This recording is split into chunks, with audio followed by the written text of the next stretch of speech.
November 2022. A 73-year-old man drives through the streets of Miami on his way to a meeting he has been waiting for.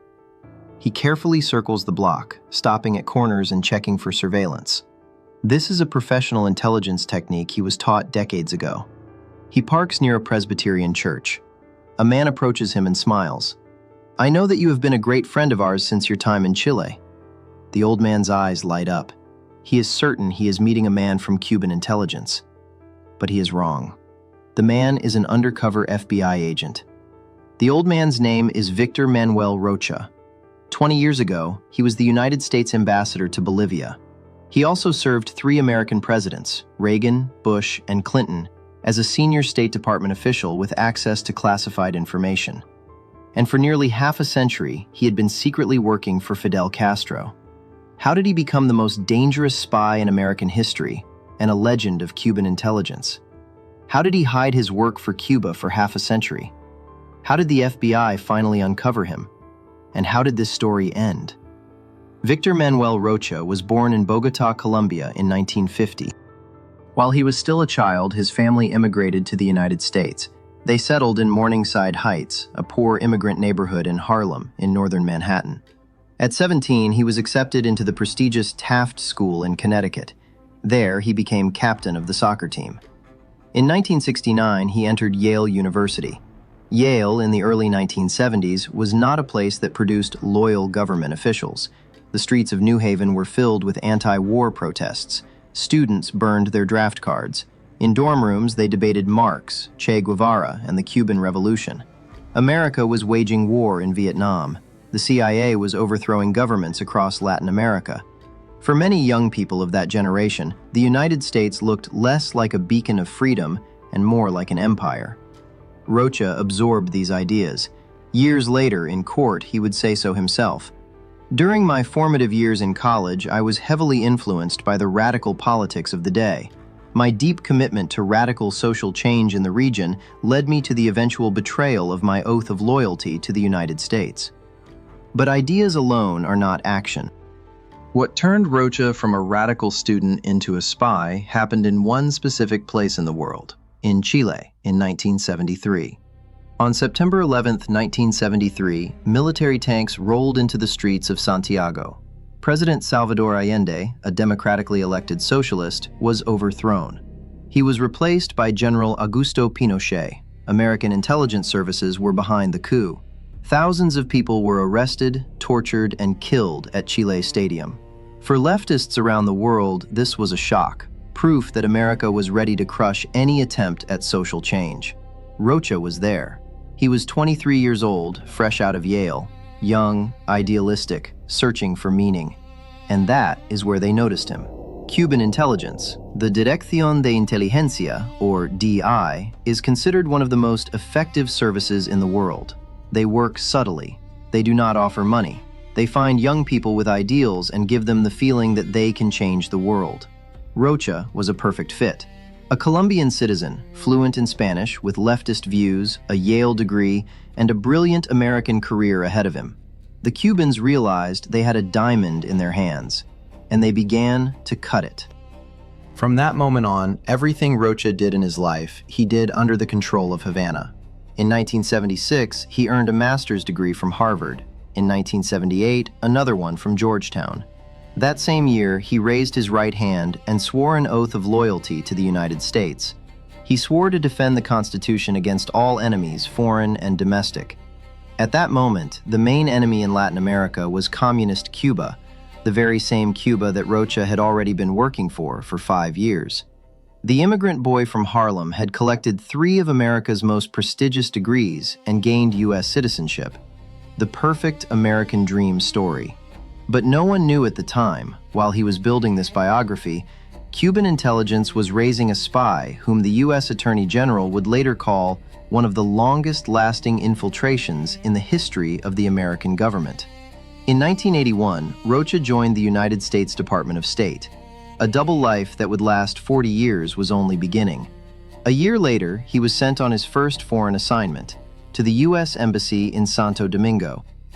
This is the capital of the Dominican Republic, an island nation in the Caribbean, just a few hundred kilometers from Cuba. The young diplomat had a standard multi-year assignment ahead of him, and Cuban intelligence had just placed their man right next door. The main rule of a spy is to live a normal life. Rocha chose the most unexpected cover possible. He became a right-wing conservative, a hardline anti-communist, a man who publicly hated Castro. No one at the State Department could ever imagine that a young diplomat with right-wing views was actually working for Cuban intelligence. He wrote nothing down. He relied only on memory. That is how he was trained in Havana. In conversations with his handlers, he never said the words Cuba or Havana. He used only one word, the island. And this system worked year after year, until in 1994, it took him somewhere no Cuban spy in history had ever reached, the White House. Under President Bill Clinton, Rocha became Director for Latin American Affairs at the National Security Council. This meant one thing. Every morning, he sat down to write reports that the President of the United States would read. What the White House thought about Castro, what the U.S. was planning for Cuba, what Washington's plans were for Venezuela, for Nicaragua, for all of Latin America. These reports, as the FBI would later establish, went further, straight to Havana. The Cubans now had what every intelligence service in the world dreams about for decades. Their man at the very heart of a superpower's decision-making. Not an analyst, not a low-level officer, but a director writing reports for the president's desk. A year later, Havana sent him even closer to the fire. In 1995, Rocha became deputy chief of the U.S. mission in Havana itself, at the time, the de facto American embassy in Cuba. This was the most dangerous moment of his life. By day, he was a U.S. diplomat, talking about sanctions, writing reports about human rights violations in communist Cuba. By night, he met with his handlers, in the very same neighborhoods where he had walked under the American flag during the day. Every day was a game with death, but Rocha endured. 2 years in Havana as both a model diplomat and a model spy at the same time. After Havana came Argentina, and in the year 2000, his moment of glory arrived. Bill Clinton personally appointed Victor Rocha as United States ambassador to Bolivia, the highest step of a diplomatic career, the personal representative of the U.S. president in a foreign country. The Colombian boy from Harlem now represented America to the world. And in 2002, he did something that went into the textbooks of diplomatic history. On the eve of the presidential election in Bolivia, Rocha publicly threatened the entire country. If Bolivians elected the left-wing candidate Evo Morales, the U.S. would cut off all aid. It was bold, it was rude, and it caused an international scandal. Journalists asked at the time, why was the American ambassador attacking the left so aggressively? Why was he interfering in the elections of a sovereign country? The answer was simple and chilling. Rocha was protecting his cover. The louder he attacked the left, the less anyone could suspect that he himself was an agent of the Cuban communists. By the way, to this day, none of the Bolivian journalists from 2002 believe that Rocha acted alone. They are convinced he had helpers inside the embassy. None of them were ever identified.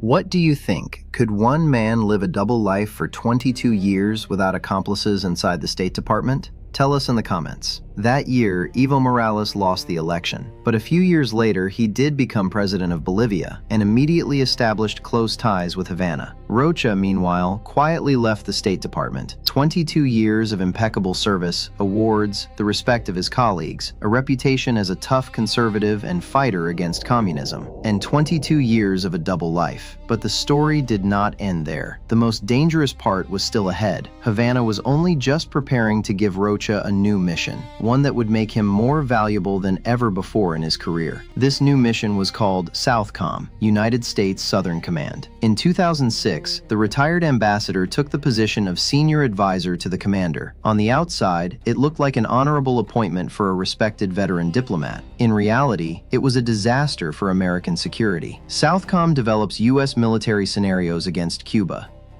What to do if the regime collapses, how to respond to a crisis, what the Pentagon's plans are in case of military conflict with the island. For 6 years, Rocha had access to all of these plans. By 2012, the Cubans had something no other intelligence service in the world had ever achieved. Their man was writing American reports about Cuba, sitting inside the military command that was preparing to fight Cuba, and reading Pentagon plans before the Pentagon itself. Rocha turned 62 and he left SOUTHCOM. 40 years of a double life were almost over. And here begins the strangest part of the story, because a man who had played against the best intelligence services in the world for 4 decades and had never been caught should have just quietly lived out his years, collected his pension, faded into the shadows. But that is exactly what Rocha could not do. He moved to Miami, symbolically, the very heart of the anti-Castro exile community, a city where half the population hates the regime he had worked for his entire life. For the next 10 years, he held lucrative positions in the private sector.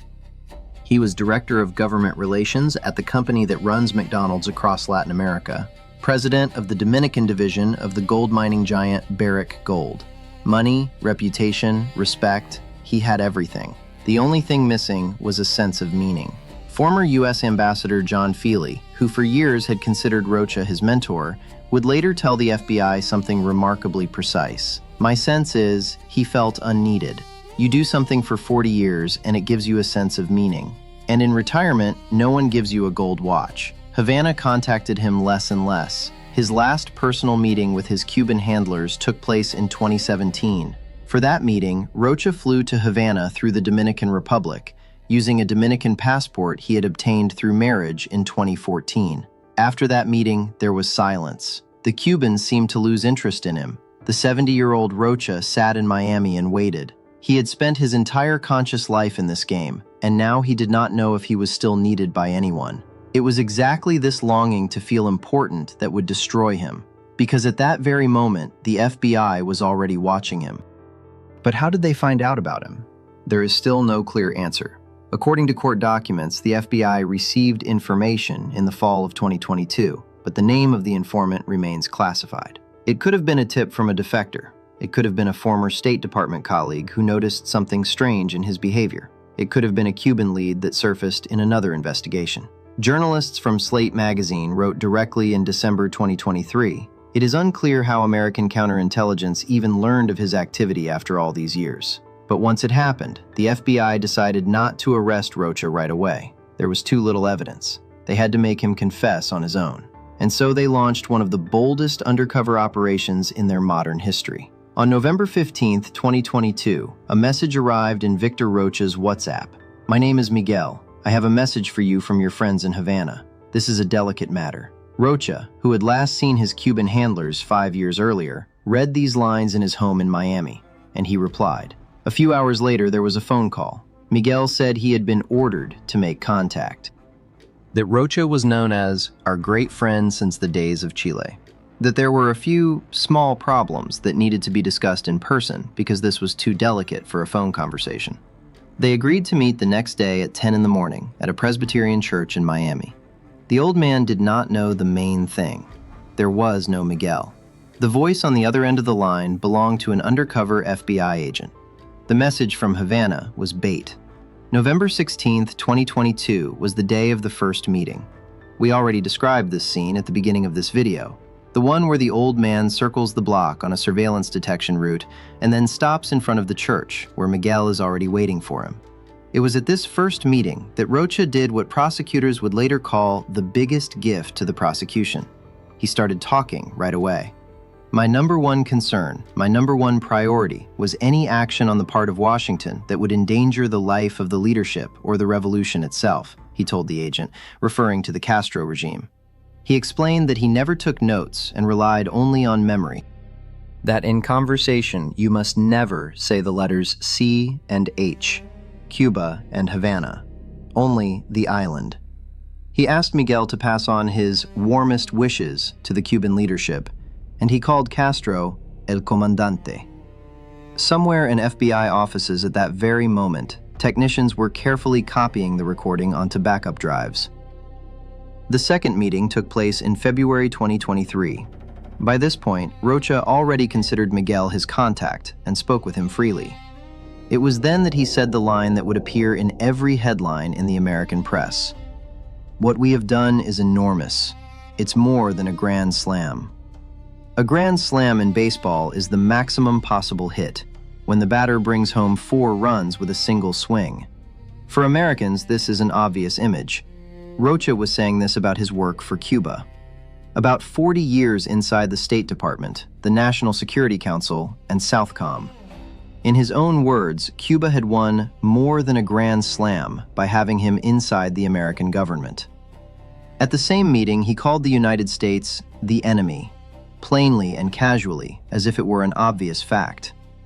The third and final meeting with the agent took place on June 23, 2023. This time in an open-air food court behind the church. Rocha himself chose this place because, as he explained to the agent, only low-level employees ate there, people who would not recognize him. And here, Miguel did the thing that finally broke Rocha. He asked him directly, "Are you still with us?" The question threw the old man into a rage. Not fear, not doubt, but pure rage. According to prosecutors, Rocha told the agent, "I'm pissed off. It's like questioning my manhood. It's as if you asked me to take off my pants to show whether I still have my balls." By June 2023, the FBI had everything it needed. Hours, minutes, and seconds of recordings, direct admissions of espionage, the names of his Cuban handlers, the description of his methods, quotes in which a former American ambassador called his own country the enemy and called decades of his work against it more than a grand slam. All that was left was to knock on his door. On December 1st, 2023, on a Friday morning, FBI agents arrived at Victor Manuel Rocha's home in Miami. The 73-year-old man opened the door and, according to court documents, said almost nothing. He did not resist. He did not call a lawyer. He did not try to hide anything in the house. He just looked at the agents and understood that the game he had been playing for 50 years was finally over. 4 days later, U.S. Attorney General Merrick Garland faced reporters in Washington and read out an official statement. He said the charges against Victor Rocha expose one of the highest-reaching and longest-lasting infiltrations of the United States government by a foreign agent in the entire history of American counterintelligence. This was not just a phrase for the press. This was the official assessment of the country's top law enforcement official. The Colombian boy from Harlem, who had been recruited in Chile half a century earlier, was now entering the textbooks of American intelligence as a record holder. And his former friend and mentor, U.S. Ambassador John Feely, would tell reporters a line that would later be quoted by every major American publication. "I felt like I'd found out my brother was a serial killer." In the first weeks after the arrest, Rocha refused to plead guilty.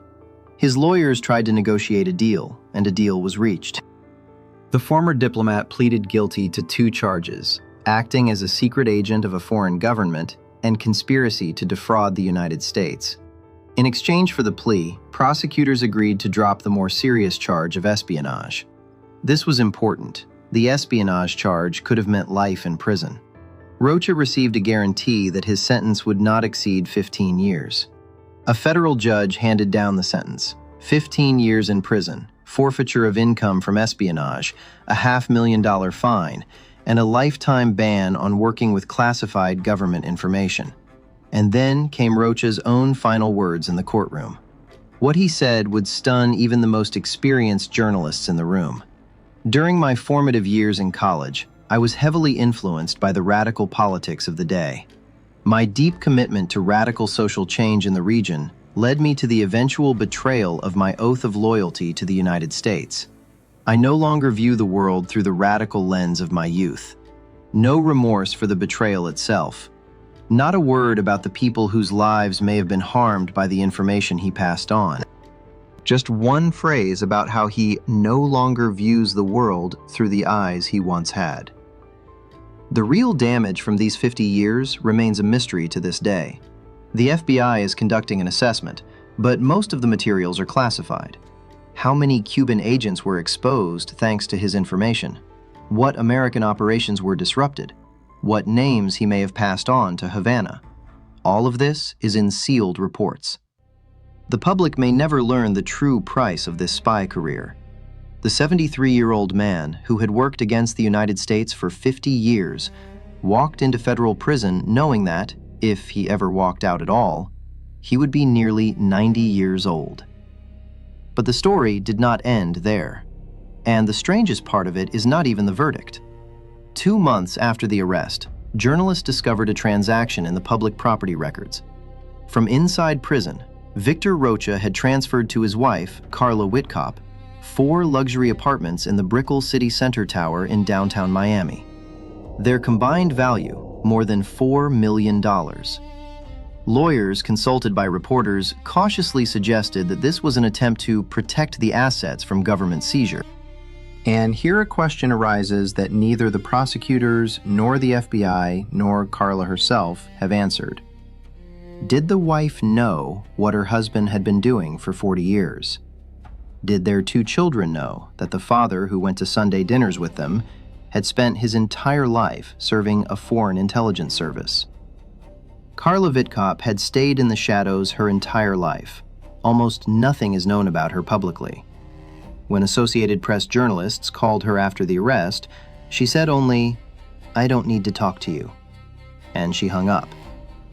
That reply is the only thing Carla has said publicly throughout the entire scandal. And perhaps it is the best illustration of the kind of secret that this house had kept for half a century. He gave Cuba 40 years. He gave America an oath. He gave his family a life built on a secret. So what do you think about the story of Victor Rocha? Who was he? A genius of espionage who fooled his own government for half a century? Or a traitor who sold out everything he had sworn to protect for the sake of another country? Tell us in the comments.